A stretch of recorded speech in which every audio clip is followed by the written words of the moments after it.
Bon Georges, ben voilà, j'étais prêt à partir au bureau, là, vous voyez, j'ai déjà mis la veste. Bon, allez, petit déj rapide et la presse, forcément, comme d'habitude. Bonjour Jean-Pierre, désolé, j'étais un peu en retard. Oui, c'est votre femme qui va accoucher. Qui a failli accoucher cette nuit, je ne rigole pas. Cette semaine, allez, on commence, nous, par le CAC 40. Et regardez bien ce graphe, c'est très impressionnant.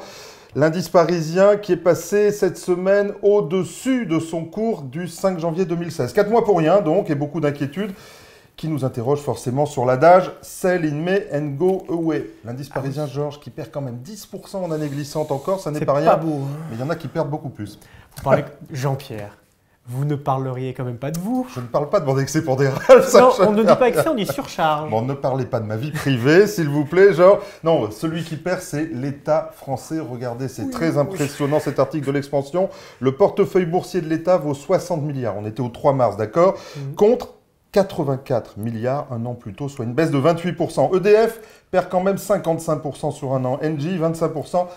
Et alors, on a le champion du monde. Areva. Areva, ça a été investi, je ne sais pas si vous vous souvenez, c'était il y a 5 ans. Ça a été introduit en bourse, pardon. On a touché les 100%. Il y a 5 ans, et on a perdu 85% de la valeur sur 5 ans. Ça rassure, non?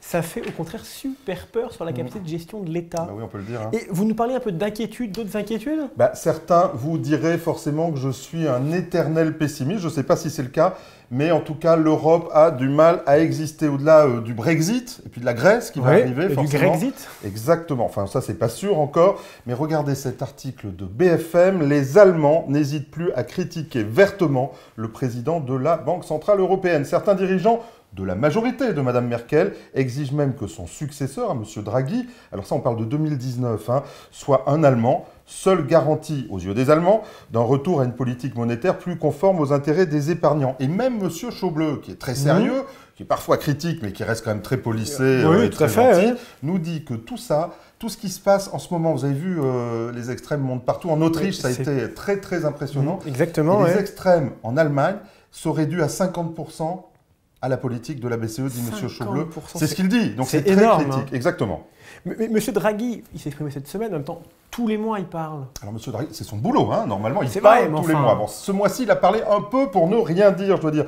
Il a répondu, bien sûr, à M. Chaubleu. Regardez cet article de boursier.com, il dit « Nous avons un mandat qui est d'assurer la stabilité des prix pour l'ensemble de la zone euro, et pas seulement pour l'Allemagne. » Ambiance, il y a un peu des fissures partout dans la maison euro. On imagine que le bâtiment tient pas bien. Et ça, c'est angoissant. En parlant de fissures, il y en a un, toutes les semaines on parle de lui, c'est Emmanuel Macron. Il paraît que vous lui ressemblez. Vous trouvez? Oui, un peu. Je ne sais pas si c'est un compliment. Allez, en marche. En marche, en tout cas, M. Macron, cette semaine, il a mis un coup de pied dans la fourmilière fiscale en parlant de l'ISF. Vous l'avez entendu. Regardez l'analyse de Patrick Coquillet sur BFM. Il ne se contente pas de dire à mi-mot que l'ISF doit être supprimé. Il ajoute, je cite, « Si on a une préférence pour le risque face à la rente, ce qui est mon cas, dixit Emmanuel Macron, il faut préférer la taxation sur la succession aux impôts de type ISF. » En clair, il propose d'alourdir les droits de succession, ce qui ne plaira pas forcément à tous les contribuables aisés. Hein. Et surtout, c'est exactement l'inverse de ce qu'on fait en France depuis des années, y compris sous Nicolas Sarkozy, qui, lui, avait allégé ces mêmes droits de succession. Mais en général, quand Macron parle, c'est comme dans les vieux westerns, il y en a toujours un qui réplique, c'est toujours le même. Alors, ça ne va pas tarder, hein. Même pas 24 heures. Dès le lendemain matin, c'était sur France Info, Manuel Valls a taclé, réponse du berger à la bergère, il a taclé son ministre de l'économie. Écoutez, c'est un peu chaud. Au nom même de la justice, et avec ce sentiment qui existe dans notre pays, d'une forme d'injustice, notamment parfois à l'égard entre les plus pauvres et ceux qui en ont le plus, supprimer cet impôt, supprimer l'impôt sur la fortune, qu'on peut toujours améliorer, rendre plus efficace d'un point de vue économique, serait une faute. Mais l'ISF, en fait, ça devient vraiment un vrai marqueur à gauche. On est en train de dire que l'impôt, il est plus discutable, et est-ce quand même on va pouvoir le discuter? C'est un sujet clos, finalement. À gauche, c'est pas discutable, on le sait, on comprend pourquoi. Toute la gauche? Oui, c'est pas discutable. Je crois vraiment, c'est pas un sujet. Et à droite, ça sera difficile aussi, quelle que soit l'opposition, ça sera difficile. Pourquoi? Eh bien, l'ISF, c'est un symbole. Et si vous voulez, au moment où on va demander aux gens de faire des efforts, on le sait, ça va être plus dur, on va demander des efforts sur les revenus, sur les rémunérations, sur les prestations sociales. C'est difficile de dire qu'on supprime l'impôt sur la fortune, même si c'est complètement inique, parce qu'il est très cher, on l'a vu. Et puis, deuxième raison pour laquelle ça va être difficile. L'impôt fait du bien.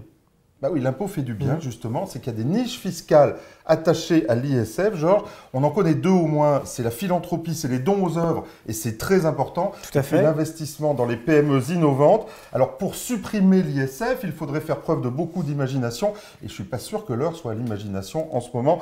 Écoutez, en tout cas, ce qu'en dit Jean-Marc Daniel, c'est encore sur BFM. Manuel Valls, qui est quand même l'héritier intellectuel de Michel Rocard, devrait se souvenir du discours de Michel Rocard quand il a présenté l'ISF. Il a dit l'ISF, c'est la solidarité. Et il y a une très belle phrase où il dit « Nous ne sommes pas là pour prendre une revanche sur les riches, nous sommes là pour réfléchir aux meilleurs moyens de financer à l'époque le RMI. » Et donc, il s'appuyait d'ailleurs sur les travaux de Maurice Allais en particulier, qui le rappelle, était pour l'impôt sur le capital, mais un impôt incitatif, c'est-à-dire un impôt dont le taux aurait été calculé en fonction du rendement objectif du capital. Mais en même temps, Jean-Pierre, c'est peut-être la question bête. Mais non, pas vous. L'ISF, il est souvent supérieur à tous les placements sans risque. Donc c'est complètement fou. La folie, c'est ça. En fait, ce qui s'est passé, c'est qu'on a créé l'IGF. À l'époque, vous n'étiez pas né, c'était sous Mitterrand. Quand on a créé l'IGF, je suis né sous Mitterrand. Voilà, quand on a créé l'IGF, le taux était déjà à 1,5, mais les rendements étaient à 15% à l'époque. Il y avait un rapport de 1 à 10. Exactement. Aujourd'hui, on est en rendement négatif. En tout cas, si vous voulez en savoir plus, eh bien Bercy vient de sortir son simulateur ISF. Donc, si vous voulez savoir, regardez le simulateur. Si vous voulez savoir combien vous allez payer, vous, genre, ou vos voisins, si vous voulez être un peu curieux, eh bien, un calcul en 3 clics et vous avez votre ISF ou l'ISF d'un ami, par exemple. Alors, je vais vous rassurer, moi, personnellement, comme on dit, je suis au chaud. Je ne suis pas concerné. Mais en revanche, je vais la regarder pour vous. Jetez un petit coup d'œil. Oui, en tout cas, vous allez me surveiller?